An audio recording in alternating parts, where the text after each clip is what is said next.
اہل مکہ نے جو سلوک کیا وہ کسی سے بھی مخفی نہیں ہے. پتھر مارے، گڑھے کھودے، کانٹے بچھائے، اجریاں ڈالی، اپنے گھروں کے کوڑے لا کے حضور کے گھر کے سامنے رکھ دیے.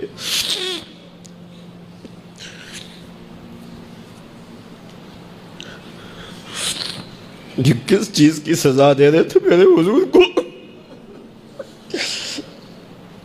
میرے حضور علیہ السلام نے پھر طائف کا سفر کیا کہ شاید وہ لوگ میری بات کو سن لیں، لیکن انہوں نے جو دردناک سلوک کیا وہ بھی تاریخ کا ایک انتہائی دردناک باب ہے. انہوں نے اوباشوں کے ہاتھوں میں پتھر دیے اور جس راستے میں میرے حضور نے گزرنا تھا ان کو اس راستے پہ کھڑا کر دیا اور کہا ان پہ سنگ زنی کرو، اور وہ آقا کریم پہ پتھر مارتے، حضور کے پاؤں پہ پتھر مارتے. آقا کریم علیہ السلام پاؤں اٹھاتے تو وہ دوسرے پاؤں پہ مارتے. پھر حضور شدت درد سے بیٹھ جاتے تو ان کے دو غنڈے دائیں بائیں سے آگے بڑھتے اور حضور کو کندھوں سے پکڑ کے اٹھاتے، پھر سنگ باری کرتے.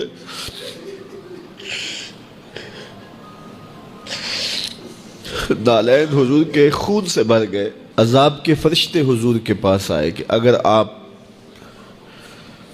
بد دعا بول دیں تو ابھی ہم ان پہاڑوں کو جوڑ دیتے ہیں اور یہ طائف کے لوگ پس جائیں گے ان پہاڑوں کے درمیان.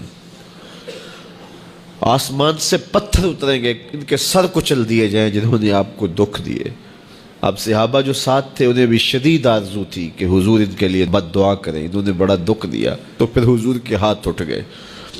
صحابہ کا خیال یہ تھا کہ ابھی حضور کی زبان کھلے گی اور بد دعا کے لفظ نکلیں گے اور یہ پیس دیے جائیں گے. لیکن جب وہ لب کھلے، وہ پتلی پتلی گلے قدس کی پتیاں، وہ لب ہائے دور جب کھلے تو لفظ کیا تھے؟ اے اللہ میری قوم کو ہدایت دے دے، یہ مجھے جانتی نہیں. اور کہا کہ مجھے ان کی نسلوں سے ایمان کی توقع ہے. باپ کا انتقال حضور کے اس دنیا پہ قدم رکھنے سے پہلے ہی ہو گیا تھا. ابھی شکم مادر میں تھے کہ حضرت عبداللہ کا انتقال ہو جاتا ہے. در یتیم پیدا ہوئے ہیں. 6 سال کی عمر میں ابوا کے مقام پر ریت کے ٹیلے آئے تو وہاں سیدہ آمنہ کی طبیعت خراب ہو گئی اور پھر لمحے بھی زندگی کے آخری ہیں. سیدہ آمنہ نے محسوس کر لیا کہ یہ میری آخری سانس ہے. سیدہ پاک نے حضور کے سر پہ ہاتھ رکھا اور روتے ہوئے کہا کہ بیٹا ہر نئی چیز نے پرانا ہو جانا ہے، ہر باقی نے فنا ہو جانا ہے. میں بھی جا رہی ہوں، وَذِكْرَ بَاق وَوَلَدْتُ طُهْرًا، لیکن میرا ذکر نہیں مٹے گا اس لیے کہ تیرے جیسا ستھرا بیٹا چھوڑ کے جا رہے ہیں. یہ آخری لفظ تھے سیدہ پاک کے کہ سیدہ آمنہ سلام اللہ علیہا کا انتقال ہو گیا. خیر حضور ماں سے لپٹ گئے. امی آپ آگے بولتی نہیں ہیں، لیکن خاموش ہو گیا تھا چمن بولتا. حضور نے وہیں پھر اپنی ماں کی تدفین کی. تدفین کے بعد ام ایمن کے ساتھ سواری پر بیٹھ جاتے ہیں اور چمٹ جاتے ہیں ام ایمن کے ساتھ، اور وہ جا کے حضرت عبد المطلب کے سپرد کر دیتی ہیں. تو حضرت عبد المطلب حضور کو آغوش میں لے کے بڑا روئے اور ام ایمن سے کہا کہ میرے اس بیٹے کا تم نے خاص خیال رکھنا ہے. اور پھر انہوں نے اتنا خیال رکھا کہ میرے حضور فرمایا کرتے تھے ام ایمن میری ماں کے بعد میری ماں ہے. 2 سال کے بعد حضرت عبد المطلب کا بھی انتقال ہو گیا. ابن حشام کے یہ لفظ سینہ چیرتے ہیں کہ جب امیر قریش کا جنازہ اٹھا تو سارا مکہ جنازے کے لیے امڑ آیا، لیکن لوگوں نے 8 سال کے ایک بچے کو دیکھا جو دیواروں سے لپٹ لپٹ کے رو رہا تھا. آج یہ سہارا بچھن گیا تھا. پھر چچا کی کفالت میں آئے. پھر ایک وقت آیا کہ وہ بھی اس دنیا کو چھوڑ گئے، اور اسی سال حضور کی اہلیہ کا انتقال بھی ہوا، اور اس سال کا نام عام الحزن، دکھوں کا سال رکھا.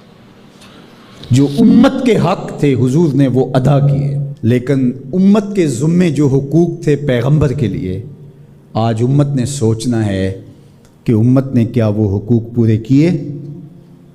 جس طرح طائف کے بازاروں سے لے کے مکے کی گلیوں تک اذیتیں سہی، تکلیفیں گوارا کی، مقاومتیں، مخالفتیں، نکتہ چینیوں کے طوفان، ناموافق حالات کے جکڑ، اذیتیں، کسے ہوئے آوازیں، کیا کچھ نہیں تھا۔ ذرا پلٹ کے مکے کی تاریخ تو دیکھو، حضرت سمیہ کے بدن میں اترتا ہوا خنجر تو دیکھو، حضرت یاسر کو تڑپ کے جان دیتے ہوئے تو دیکھو، اور پھر دیکھو کہ میرے اور آپ کے آقا و مولا کس طرح سے عزم و ثبات کے ساتھ، کس طرح تندہی کے ساتھ، کس طرح اللہ کے پیغام کے ابلاغ کے لیے کوشاں رہے۔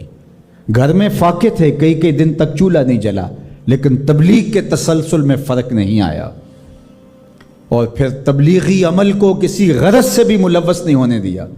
لا اسألکم علیہ اجرا، اس پہ شاہد عادل ہے۔ قیامت تک اپنی نسل کے لیے صدقہ بھی حرام کر دیا، زکوٰۃ بھی حرام کر دی، کہ میری نسل بھی تم سے کچھ نہیں لے گی، میں محض اللہ کی رضا کے لیے تم تک پیغام حق کا ابلاغ کیا ہے۔ جو حق تھا حضور کے ذمے امت کا، اس کو ادا کیا۔ اب امت کے ذمے جو حق ہیں، ذرا امت ایک لمحے کے لیے سوچے کہ وہ حق ادا کیا۔ سب سے پہلا حق جو امت کے ذمے عائد ہوتا ہے وہ ہے ایمان بالرسول، نبی پر ایمان لانا۔ ایمان لانے کا مطلب کیا ہے؟ تسلیم کردن، گردن نہادن، سر تسلیم خم کر دینا، یہ ہے ایمان۔ اپنی خواہش ترک کر کے جس کو مان لیا ہے اس کے لیے گردن جھکا دینا۔ تیرے ہندیاں سندیاں محبوبہ، میں کافر ہواں جے میں ہواں۔ دوسرا تقاضا اتباع ہے، اور وہ ایمان کا تقاضا بھی ہے۔ رسول کو ماننے کا مطلب یہ ہے کہ رسول کی مانی بھی جائے۔ یہ کیا ماننا ہوا کہ خواہش اپنی ہوئی، ساری زندگی اپنی مرضی کے مطابق گزاری، شادی بھی ساری اپنی مرضی کے مطابق، ساری رسمیں ہندوانہ کی، صرف ایجاب اور قبول، پھیرے نہیں لگوائے، وہاں کہا چلو یہاں ہم دین کا ٹچ دے دیتے ہیں، وہاں چلو تدفین کا مرحلہ آیا تو جلاتے نہیں ہیں، کفن پہنا دیتے ہیں اور تدفین کر دیتے ہیں چونکہ ہم مسلمان ہوتے ہیں۔ فیکٹری کے اندر جو کچھ ہو رہا ہے وہ سارا بینک سے لمٹیں چل رہی ہیں، وہ سارا جو ہے وہ اللہ سے اعلان جنگ ہے، اور باہر نمائش کے لیے دسترخوان لگایا ہوا ہے کہ ہم غریبوں کو کھانا کھلا رہے ہیں۔ یہ دھوکہ تم اپنے ساتھ کر رہے ہو، رب کے ساتھ نہیں کر سکتے۔ یہاں سر سے لے کر پاؤں تک آنا ہوگا، آدھا تیتر آدھا بٹیر نہیں چل سکتا۔ تو نبی کی اطاعت پھر اس میں کیا، کیوں، کیسے ممکن ہے؟ جب مان لیا تو پھر مان لیا۔ اللہ حکمت سمجھ میں آ گئی تو اچھی بات ہے، نہیں سمجھ میں آئی تو پھر بھی حکیم کا عمل حکمت سے خالی نہیں ہوتا۔ جو حکیم نے کہا اس کے پیچھے کوئی حکمت ہوگی، وہ تمہاری نظر میں ابھی نہیں آئی، کچھ وقت بعد آ جائے گی، نہ بھی آئے تو کوئی فرق نہیں۔ پھر ایمان بالغیب کس کو کہتے ہیں؟ تو اللہ اس کے رسول کی مان لینا کہ بس ہمارے ذمے ان کا حق ہے، ان کی ماننا ہمارا حق ہے، اطاعت ہمارا حق ہے، تو بس یہ کافی ہے۔ اب صحابہ کی زندگیاں دیکھ لیجیے، انہیں حکمت نہیں پوچھی۔ حضور خطبہ دے رہے ہیں اور فرمایا لوگوں بیٹھ جاؤ، یہ باہر رش ہو رہا ہے نا سامنے، تو فرمایا بیٹھ جاؤ۔ حضور کی آواز بلند تھی، بنو غنم میں صحابی آ رہے تھے، وہ وہیں بیٹھ گئے۔ اللہ اکبر۔ کسی نے کہا تم یہاں بیٹھے ہو، کہ حضور نے کہہ دیا اور بیٹھ گئے۔ اللہ اکبر۔ تو یہ ہے اطاعت، یہ ہے فرما برداری، یہ ہے زندگی کا جمال۔